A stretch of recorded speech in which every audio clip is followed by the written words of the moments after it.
anak-anak. Semoga tetap dalam keadaan sehat-sehat selalu dan tetap semangat untuk belajar. Pada pagi hari ini, Ibu akan menjelaskan tentang anabolisme. Anabolisme itu adalah proses penyusunan dari senyawa yang sederhana menjadi senyawa yang lebih kompleks.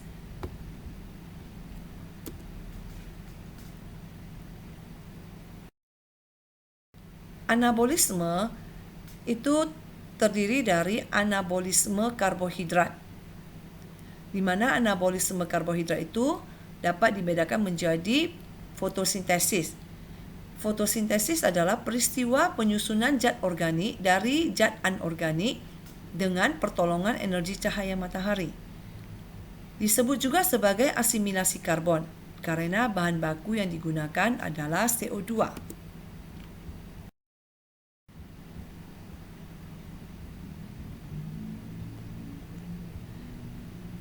Proses fotosintesis bertujuan untuk membentuk gula dari CO2 dan H2O dan terjadi di dalam kloroplas. Kita perhatikan reaksi sederhana dari proses fotosintesis tersebut, yaitu CO2 ditambah H2O menjadi C6H12O6 tambah oksigen tambah energi dengan bantuan cahaya matahari, tentunya dengan adanya klorofil.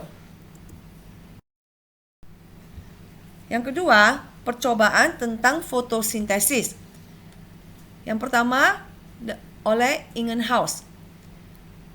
Ingenhousz menggunakan tumbuhan Hydrilla verticulata, di mana kesimpulannya adalah fotosintesis akan menghasilkan oksigen. Dari mana kita tahu bahwa fotosintesis menghasilkan oksigen, maka akan nampak gelembung-gelembung gas yang berada di dalam air. Yang kedua, Theodor Wilhelm Engelmann, yaitu dengan menggunakan alga Spirogyra, yaitu alga hijau. Pada percobaan ini, fotosintesis dilakukan oleh kloroplas, dan kloroplas hanya berfotosintesis jika terkena cahaya matahari. Yang ketiga, Julius von Sachs, yaitu fotosintesis menghasilkan amilum. Percobaan ini dengan menggunakan larutan iodin yang diteteskan pada daun. Yang keempat, Robert Hill dan Blackman. Energi cahaya yang diterima digunakan untuk memecah H2O menjadi H positif dan menghasilkan produk samping berupa oksigen. Pada reaksi Hill ini mengupakan bahwa reaksi terang yaitu fotolisis berlangsung dengan bantuan cahaya matahari. Reaksi terang terjadi di grana, di mana tumpukan tilakoid yang terdapat di dalam kloroplas. Tilakoid ini berupa gelembung pipi berbentuk cakram yang membrannya mengandung pigmen fotosintesis. Mari kita perhatikan persamaan daripada reaksi Hill, di mana H2O tambah ADP tambah fosfat tambah NADP akan menghasilkan oksigen tambah ATP tambah 12 NADPH tambah 12 H positif. Blackman mengemukakan adanya reaksi gelap yang terjadi di stroma, yaitu matriks kloroplas yang tidak berwarna yang mengandung grana. Persamaan reaksi Blackman, CO2 ditambah ATP tambah 12 NADPH tambah 12 ion hidrogen akan menghasilkan C6H12O6 tambah 6H2O tambah NADP tambah ADP tambah fosfat. Maka kita perhatikan reaksi gabungan Hill dan Blackman. 6CO2 tambah 12H2O ditambah energi akan menghasilkan glukosa ditambah 6 molekul air dan 6 molekul oksigen. Cahaya yang berperan dalam fotosintesis. Di dalam kloroplas tergandung beberapa jenis pigmen yaitu klorofil A yang akan menyerap cahaya merah dan biru ungu. Berperan dalam reaksi terang, berwarna hijau karena memantulkan cahaya warna hijau. Klorofil B menyerap cahaya biru dan orange, memantulkan cahaya hijau kuning. Sedangkan karotenoid menyerap cahaya hijau biru, memantulkan cahaya kuning orange. Mari kita perhatikan faktor-faktor yang mempengaruhi fotosintesis. Yang pertama itu adalah intensitas cahaya. Intensitas cahaya yang tinggi bisa meningkatkan laju fotosintesis. Tetapi intensitas cahaya yang terlalu tinggi akan merusak klorofil dan menyebabkan sel daun dehidrasi atau kehilangan cairan. Pada iklim yang panas dan terik, daun akan cepat menguning dan cepat rontok. Yang kedua, konsentrasi CO2. Konsentrasi CO2 memerlukan jumlah CO2 yang cukup. Peningkatan kadar CO2 untuk fotosintesis tumbuhan tidak berarti. Jika pada lingkungannya sudah cukup mengandung CO2, maka kadar CO2 yang terlalu tinggi bisa mengganggu respirasi daripada tumbuhan. Yang ketiga, suhu. Fotosintesis akan berlangsung dengan baik pada suhu optimum, yaitu 25 derajat Celcius sampai 39 derajat Celcius. Di daerah yang memiliki 4 musim, pada musim dingin air membeku menjadi salju, sehingga akar tumbuhan tidak mendapatkan air, dan proses fotosintesis akan terhenti. Daun akan berubah menjadi merah, kemudian coklat, dan akhirnya gugur. Sementara itu, suhu lingkungan yang terlalu panas menyebabkan enzim tidak dapat bekerja, sehingga akan menghambat proses fotosintesis. Yang keempat, ion anorganik. Beberapa ion anorganik diperlukan oleh tumbuhan dalam membentuk klorofil, antara lain nitrogen, klor, ferum, boron, mangan, zinkum, sulfur, kuprum, molybdenum, dan magnesium. Kekurangan daripada unsur tersebut bisa menyebabkan klorosis pada daun. Panjang gelombang cahaya. Cahaya matahari terdiri dari beberapa spektrum cahaya yang memiliki panjang gelombang yang berbeda-beda, baik cahaya tidak tampak maupun cahaya tampak. Inframerah dan ultra ungu adalah cahaya tidak tampak. Sementara itu, merah, jingga, kuning, hijau, biru, nila, dan ungu adalah cahaya tampak. Cahaya yang berguna untuk fotosintesis adalah cahaya tampak. Cahaya tampak yang memiliki panjang gelombang terpendek adalah cahaya ungu, sedangkan yang terpanjang adalah cahaya merah. Proses fotosintesis akan berlangsung lebih cepat pada cahaya tampak biru ungu dan cahaya merah. Yang keenam adalah zat inhibitor. Zat inhibitor merupakan zat penghambat fotosintesis, antara lain SO2, hujan asam, dan zat pembasmi tumbuhan liar atau herbisida. Tahapan fotosintesis ada dua, yaitu reaksi terang dan reaksi gelap. Tempat terjadinya reaksi terang adalah di grana, memerlukan cahaya matahari, klorofil, enzim, air, dan NADP. Hasil daripada reaksi terang adalah oksigen, NADPH, dan ATP. Peristiwa pada reaksi terang ini adalah fotolisis, di mana H2O dipecah menjadi oksigen dan ion hidrogen. Sedangkan pada reaksi gelap tempat terjadinya adalah di stroma, memerlukan NADPH, ATP, CO2, enzim Rubisco, dan RUBP, ribulosa bifosfat. Hasil daripada reaksi gelap adalah glukosa. Dan peristiwa yang terjadi pada reaksi gelap adalah CO2 diubah menjadi glukosa. Reaksi terang melibatkan dua fotosistem. Fotosistem pertama atau disebut dengan P700 paling bagus menyerap cahaya dengan panjang gelombang 700 nanometer. Fotosistem 2 P680 paling bagus menyerap cahaya dengan panjang gelombang 680 nanometer. Yang kedua, proses reaksi terang yaitu transfer elektron non-siklis atau linear dan transfer elektron siklis. Proses reaksi transfer elektron non-siklis atau linear melibatkan fotosistem 2 ke fotosistem 1. Hasilnya adalah O2, NADPH, dan ATP. Sedangkan pada transfer elektron siklis melibatkan hanya fotosistem 1 dan hasilnya adalah ATP.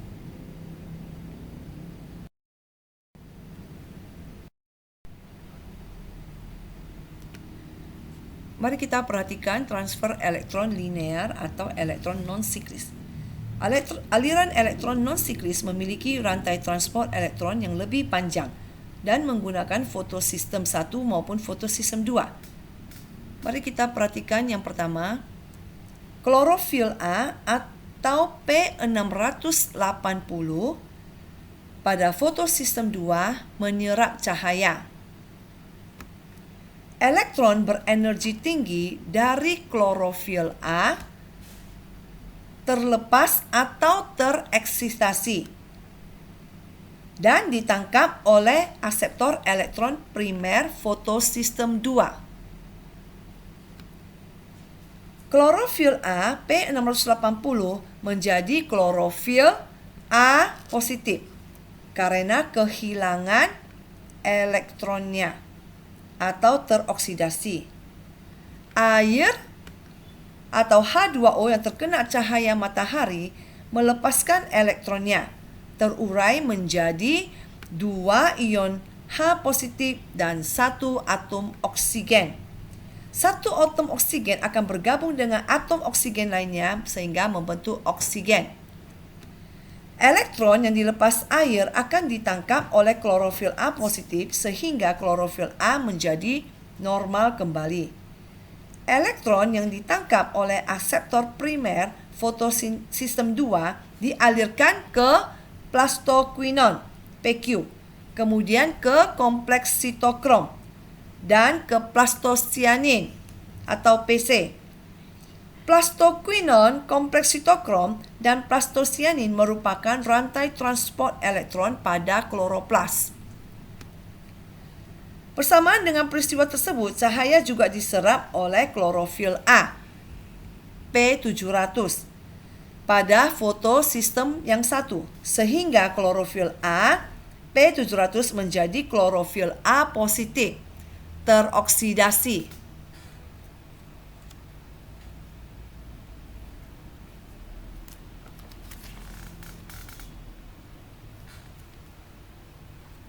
Elektron dari plastosianin ditangkap oleh klorofil A positif fotosistem 1 sehingga klorofil A fotosistem 1 tersebut menjadi normal kembali. Setiap perpindahan elektron menghasilkan energi atau eksergonis. Energi tersebut digunakan oleh membran tilakoid untuk menyusun ATP dari ADP. Reaksi penyusunan ATP tersebut disebut fotofosforilasi karena dikendalikan oleh cahaya. Fotofosforilasi pada aliran elektron non-siklik disebut fotofosforilasi non-siklik. Elektron yang dilepaskan oleh klorofil A fotosistem 1 pada saat terkena cahaya diterima oleh aseptor elektron primer fotosistem yang pertama. Elektron dari aseptor primer fotosistem pertama dialirkan ke rantai transport elektron yang terdiri atas ferredoksin atau Fd.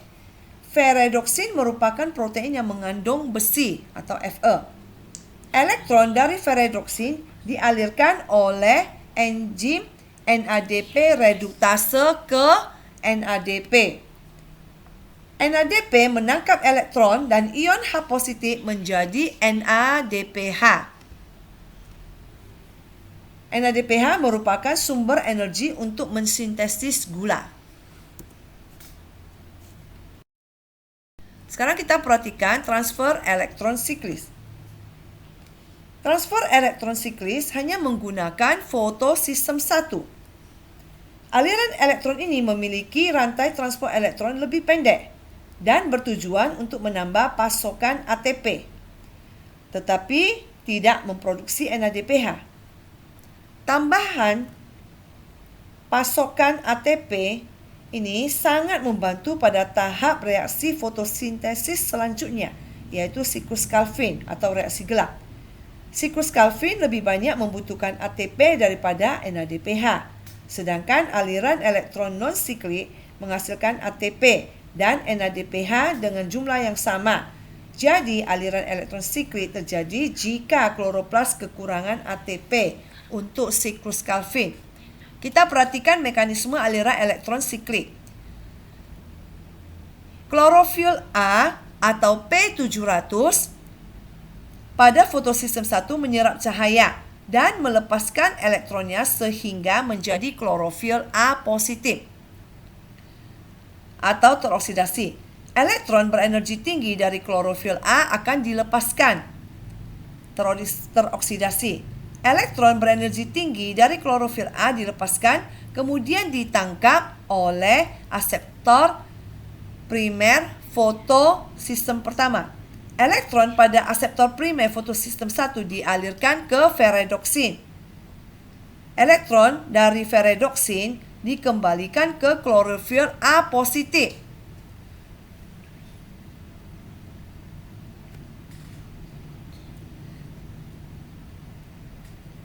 Fotosistem 1 melalui kompleks sitokrom. Kemudian ke plastosianin. Sehingga klorofil A menjadi normal kembali.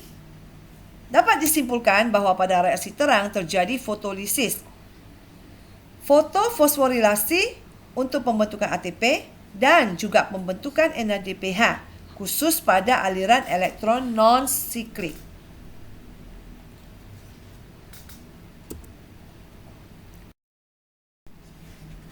Yang kedua adalah reaksi gelap atau siklus Calvin. Pada reaksi gelap atau siklus Calvin membentukkan energi dari ATP dan NADPH pada reaksi terang. Ada 3 tahapan, yaitu yang pertama tahapan fiksasi karbon, yang kedua tahapan reduksi, yang ketiga tahapan regenerasi ribulosa bifosfat. Tahapan fiksasi, di mana ribulosa bifosfat mengikat CO2 untuk membentuk 3 fosfogliserat atau 3 PGA. Tahapan reduksi, PGA akan diubah menjadi difosfogliserat dehida 1,3 difosfogliserat. Selanjutnya difosfogliserat akan diubah menjadi fosfogliseraldehid PGA atau 3G3P. Tahapan regenerasi, terjadi pembentukan kembali ribulosa bifosfat dari fosfogliseraldehid dan sebagian fosfogliseraldehid membentuk glukosa. Dan kita perhatikan siklus Calvin ini. Jenis gula yang dihasilkan dalam siklus Calvin ini sebetulnya adalah gula yang memiliki 3 atom karbon. Dan untuk menghasilkan 1 molekul gula dibutuhkan 3 molekul CO2. Reaksi Calvin atau siklus Calvin-Benson ini terjadi di stroma yang melibatkan CO2 yang berasal dari udara untuk membentuk gula, ATP, dan NADPH yang berasal dari reaksi terang. Hasil daripada reaksi gelap ini adalah 1 molekul gula yang beratom karbon 3 yang berasal dari 3 molekul CO2. Jadi 1 molekul gula yang beratom karbon 6 diperlukan 6 molekul CO2 harus memasuki 6 kali siklus Calvin. Perhatikan yang pertama adalah fiksasi karbon, di mana akan terjadi pengikatan 3 molekul CO2 yang memiliki 1 atom C oleh 3 RuBP yang masing-masing memiliki 5 atom karbon, sehingga terbentuk 6 molekul 3 fosfogliserat yang masing-masing memiliki 3 atom C. Ini dengan bantuan enzim Rubisco atau ribulosa bifosfat karboksilase. Berarti total di dalam 6 molekul 3 fosfogliserat terdapat 18 atom C. Selanjutnya, 6 molekul 3 fosfogliserat ini terjadi penambahan 6 fosfat pada atom C nomor 1 yang berasal dari ATP, sehingga terbentuk 6 molekul 1,3 bifosfogliserat. ATP berubah menjadi ADP, dan ATP yang digunakan pada proses ini berasal daripada reaksi terang. Kemudian terjadi proses reduksi. Pada 6 molekul 1,3 BPG atau bifosfogliserat akibat penambahan hidrogen dan elektron yang berasal dari 6 molekul NADPH. yang berasal dari reaksi terang sehingga terbentuk 6 molekul gliseraldehid 3-fosfat. Dari 6 molekul gliseraldehid 3-fosfat ini, satu diantaranya keluar untuk membentuk gula. Hasil fotosintesis. Satu molekul gliseraldehid 3-fosfat ini memiliki 3 atom C, sedangkan sisanya 5 molekul gliseraldehid 3-fosfat akan kembali membentuk 3 molekul RUBP yang memiliki 5 atom C. Selanjutnya, ribulosa bifosfat ini akan memfiksasi CO2. Kembali, tahapan ini disebut dengan regenerasi ribulosa bifosfat. Jadi, tahapan ini membutuhkan 3 ATP yang akan diubah menjadi 3 ADP. Jadi total energi yang digunakan dari 3 molekul CO2 untuk membentuk satu molekul gula yang memiliki 3 atom karbon yang berasal dari 3 molekul CO2 adalah sebanyak 9 ATP dan 6 NADPH. Berarti untuk menghasilkan satu molekul glukosa yang memiliki 6 atom karbon dibutuhkan 6 molekul CO2, 18 ATP dan 12 NADPH. Ini adalah reaksi terang dan reaksi gelap yang terjadi pada kloroplas. Kita perhatikan reaksi terang ini bergantung kepada cahaya, membutuhkan cahaya matahari. Di mana di sini akan terjadi proses fotolisis, yaitu air diubah atau dipecah menjadi oksigen dan hidrogen. Sedangkan pada reaksi gelap tidak membutuhkan cahaya matahari yang terjadi di stroma. Dan pada reaksi gelap akan membentuk gula. Secara sederhana kita perhatikan reaksi fotosintesis di mana CO2 karbon dioksida ini untuk reaksi gelap dan air untuk reaksi terang terjadi fotolisis, yaitu akan membentuk glukosa, yaitu hasil daripada reaksi gelap, sedangkan oksigen itu adalah hasil daripada reaksi terang. Kesimpulannya adalah fotosintesis itu ada 2 proses, di mana reaksi terang terjadi di gerhana, membutuhkan cahaya matahari, terjadi fotolisis, membutuhkan fotosistem 1 dan 2, produknya adalah ATP, NADPH, dan oksigen. Sedangkan pada reaksi gelap terjadi di stroma, tidak membutuhkan cahaya, terdiri dari 3 tahapan reaksi, yaitu fiksasi, reduksi, dan regenerasi ribulosa bifosfat. Dan produknya adalah glukosa. Demikian pembelajaran tentang fotosintesis pada pagi hari ini. Sekian dan terima kasih.